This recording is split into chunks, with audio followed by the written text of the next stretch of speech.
नदिया किनारे जिरावा उपजी गईले हो से हो जिरावा झलर मारे हो से हो जिरावा झलर मारे हो जिरावा सुरु की बेटी खोइछवा भरली हो चली भइली सजना देशे हो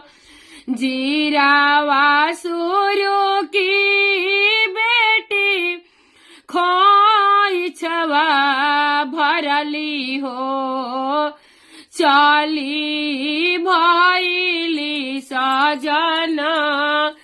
देशे हो चली भइली सजना देशे हो घोड़ावा चढ़न अइले कवन पापा हो कहाँ चललु सुंदर बेटी हो कहाँ चललु दुलारी दिया हो।